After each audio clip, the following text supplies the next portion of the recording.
Kenapa? Karena pada zaman dulu sering terjadi sengketa antara kita government dengan wajib pajak yang melakukan penjualan aset yang diambil alih ini. Bahkan sengketa ini sampai ke tingkat Mahkamah Agung, Kak.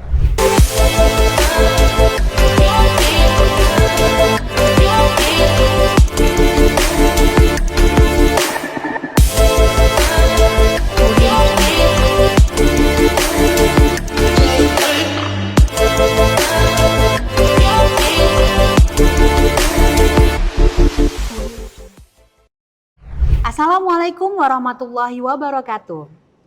Halo kawan pajak semua, selamat datang di Dejapu Podcast. Bersama saya, Fasihah, penyuluh dari Kanwil DJP Jakarta Pusat. Episode kali ini kita akan membahas terkait dengan Peraturan Menteri Keuangan yang baru sekali dikeluarkan di bulan Mei 2023. Nah, telah hadir bersama kita narasumber kita yang sama-sama dari Kanwil DJP Jakarta Pusat. Tidak lain dan tidak bukan adalah Bang Togar Anaro Lumban Tobing. Saya sapa terlebih dahulu ya. Halo Bang Togar. Halo Kak Fasihah, halo kawan pajak semua. Sudah siap ya Bang? Siap. Oke, kita lanjut kawan pajak semua. Episode kali ini seperti biasa saya akan bertanya ke Bang Togar. Kita akan membahas terkait dengan PMK 41 ya Bang ya? Betul. PMK 41 tahun 2023. Nah, PMK ini mengatur terkait apa ya Bang ya? Jadi kawan pajak semua, pada bulan April tahun 2023 telah dikeluarkan PMK nomor 41 tahun 2023, di mana PMK ini berlakunya 1 Mei 2023. Jadi baru 1 bulan ini Kak Fasihah ya kawan pajak semua. PMK ini khusus mengatur tentang agunan yang dijual kreditur karena debitur ini mengalami beban prestasi, jadi gagal bayar dan lain sebagainya. Itu ketika dijual maka akan terutang BPN, seperti itu Kak. Nanti kita ulas lebih lanjut. Baik, nah Bang, kalau PMK itu dikeluarkan berarti ada yang melatar belakangi dan tujuan pemerintah mengeluarkan PMK ini. Bisa dijelaskan Bang? Betul sekali Kak Fasihah. Jadi gini kawan pajak semua, PMK ini diterbitkan sebelumnya ada PP nomor 44 tahun 2022 yang mendasari PP 44 ya Bang? PP 44 tahun 2022 yang mendasari sehingga diterbitkan PMK nomor 41 ini. Kenapa? Karena pada zaman dulu sering terjadi sengketa antara kita government dengan wajib pajak yang melakukan penjualan aset yang diambil alih ini. Bahkan sengketa ini sampai ke tingkat Mahkamah Agung, Kak. Nah, dengan diterbitkannya PMK ini maka segala sesuatu yang diatur tentang penjualan agunan ini menjadi sangat jelas. Sehingga dasar hukum yang dipakai yang kemarin dulu sengketa sudah nggak ada lagi, gitu Kak. Berarti itulah yang melatar belakangi Bang ya, salah satunya karena adanya sengketa hingga ke Mahkamah Agung. Betul. Nah, subjeknya Bang yang terlibat yang diatur di PMK ini siapa-siapa saja, bisa lebih rinci diperjelas Bang? Gini kawan pajak semua, di dalam PMK 41 kan mengatur tentang PPN yang terutang pada saat agunan ini dijual. Nah, otomatis yang pertama yang terlibat pastinya adalah kreditur. Kreditur itu berarti lembaga yang memberikan pinjaman. Kita sebut aja misalnya bank biar gampang, tapi tidak hanya bank ya Kak ya. Ada juga pegadaian juga bisa. Kita sebut aja dulu ini bank. Kemudian yang kedua yaitu debitur sendiri. Debitur ini berarti orang yang meminjam. Ketika meminjam, debitur menjaminkan atau mengagunkan asetnya. Kita sebutlah salah satu misalnya mobil gitu ya. Jadi debitur ini yang mengagunkan mobilnya untuk melakukan peminjaman sejumlah uang. Nah, kemudian yang ketiga tentunya adalah orang yang membeli agunan ini ketika diambil alih oleh si bank. Kita sebutnya di sini subjeknya adalah pembeli agunan. Itu Kak, jadi 3 subjek ini yang terlibat. Oke, jadi ada 3 subjek ya kawan pajak semua yang terlibat, kreditur, debitur, dan pembeli agunan. Nah, untuk mekanisme PPN-nya gimana nih Bang? Nah, jadi gini kawan pajak sekalian, supaya pemahaman kita bisa lebih tepat, ada tadi 3 subjek. Yang pertama debitur dengan kreditur. Pada saat debitur dan kreditur ini bertransaksi, artinya pinjam meminjam uang, itu perlu diketahui tidak ada PPN. Oke, supaya dari tidak rancu kalau ini. Debitur ke kreditur berarti non objek PPN berarti Betul, Bang, ya? tidak ada PPN-nya. Nah, pada saat terjadi wan prestasi sehingga mobil ini tadi diambil alih, kita sering sebutnya disita. Kemudian kalau jual kita sering sebutnya dilelang gitu ya. Ketika ini sudah diambil alih oleh bank, ini juga masih belum ada PPN-nya. Oh gitu, oke. Nah, Oke. pada saat mobil ini akhirnya dijual untuk melunasi hutang-hutang yang masih ada dan ketemulah pembelinya, pada saat inilah PPN ini terutang. Oke, berarti pada saat diagunkan dan agunan diambil alih belum Belum terutang ada PPN. PPN-nya. Tetapi pada saat dijual ke pembeli agunan, disitulah Situlah baru muncul terutang PPN ya terutang Bang ya. PPN. Oke. Nah kalau yang memungut PPN siapa dan besaran tarifnya berapa nih Bang? Nah, jadi di dalam PMK ini Kak Fasya, kan pajak sekalian semuanya, dengan diterbitkan PMK ini maka pihak bank, pegadaian, intinya debitur ya, debitur ini ditunjuk oleh pemerintah untuk sebagai pemungut PPN. Sehingga saat agunan ini sudah laku, misalnya katakanlah tadi saya sebut mobil 100 juta, pada saat uang ini diserahkan kepada pihak bank, disitulah PPN harus dipungut.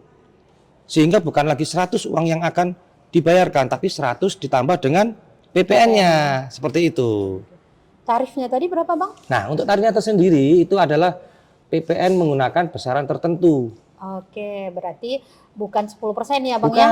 Kalau tarif biasa kan 10% ya kawan pajak semua, tapi karena ini besaran tertentu jadi berapa nih Bang? Nah, besaran tertentu ini untuk agunan yang diambil alih kemudian dijual, tarifnya adalah sebesar 1,1% dari harga jual. 1,1% dari Betul. harga jual.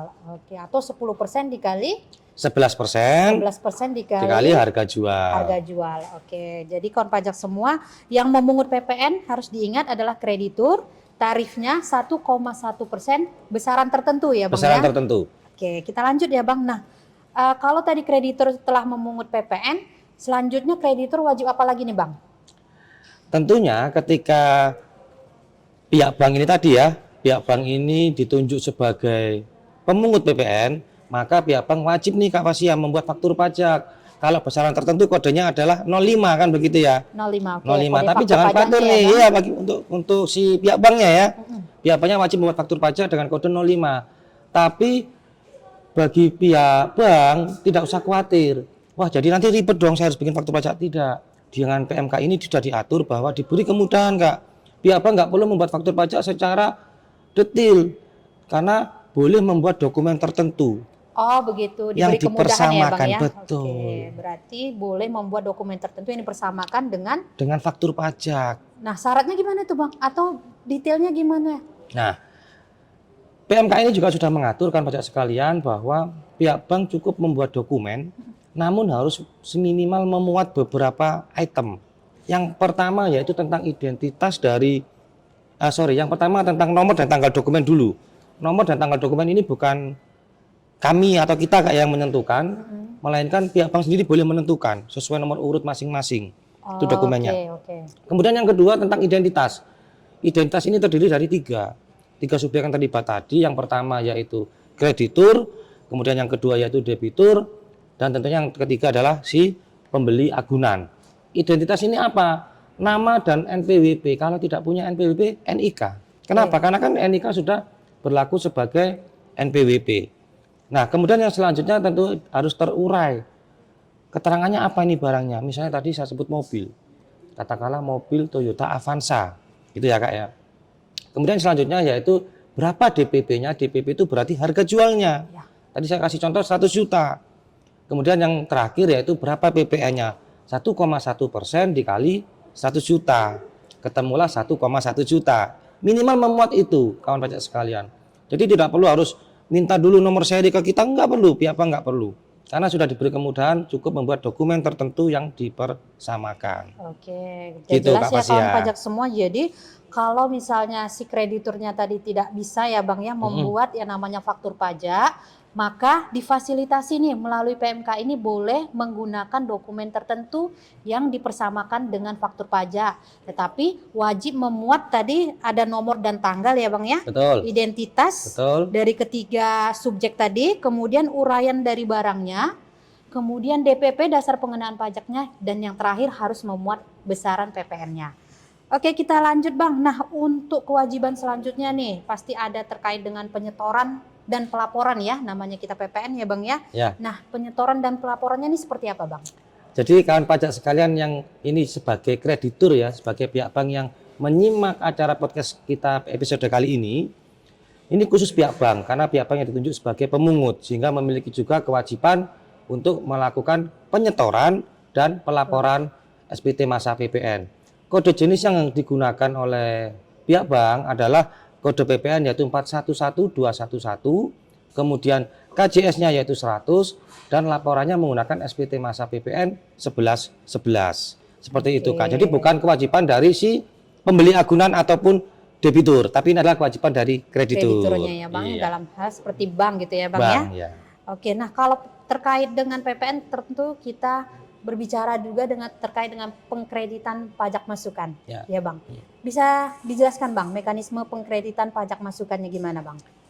Terkait pajak masukan begini kawan pajak, ada dua hal terpisah perlakuan tentang faktur pajak agunan yang sudah dijual oleh pihak bank ini.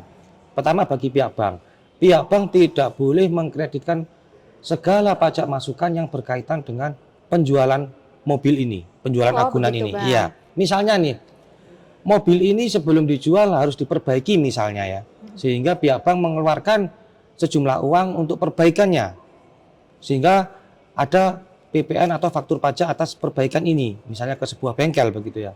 Maka pihak bank tidak boleh mengkreditkan pajak masukan ini. Nah, namun bagi pihak pembeli agunan, apabila pembeli agunan ini seorang PKP, kalau saya ambil contoh itu misalnya begini, kalau mobil, ada sebuah rental mobil nih, kekurangan unit mau nambah unit, dia belinya tidak ke dealer, tapi membeli barang-barang agunan yang dijual, gitu ya, oleh pihak bank. Nah, maka PPN sebesar 1,1% tadi, besaran tertentu, boleh dikreditkan oleh si pengusaha rental ini jika dia PKP. Oh begitu. Gitu. Itu mekanismenya ya Bang Iya. ya. Sekaligus dengan contohnya nih udah jelas ya kawan pajak semua ya. Seperti itu. Mekanismenya sudah dijelaskan, kemudian contohnya sekaligus dijelaskan oleh Bang Togar. Tadi kita juga sudah mendengar subjek yang terlibat itu siapa saja, ada kreditur, debitur dan pembeli agunan. Kemudian mekanisme PPN-nya saat diagunkan bukan merupakan BKP ya Bang ya, Ya. BKP atau JKP, tetapi pada saat dijual kembali kepada pembeli agunan, disitulah saat terutangnya PPN. Nah, PPN-nya tadi menggunakan besaran tertentu dengan tarif 1,1%. Kawan pajak semua saya yakin ini sudah tercerahkan, sudah mendapat pemahaman yang terkait dengan PPN atas agunan yang dijual kembali oleh kreditur. Baik kawan pajak semua, saya rasa sudah cukup podcast kita kali ini terkait dengan PMK 41 tahun 2023. Jangan lupa tetap pantengi podcast Dejapu Kanwil DJP Jakarta Pusat untuk update peraturan terbaru terkait dengan perpajakan. Baik kawan pajak semua, demikian episode podcast kita kali ini. Kita akan ketemu lagi pada episode berikutnya untuk membahas terkait peraturan perpajakan terbaru. Saya Fasiha. Dan saya Togar Anarul Mantobing. Pamit undur diri. Wassalamualaikum warahmatullahi wabarakatuh.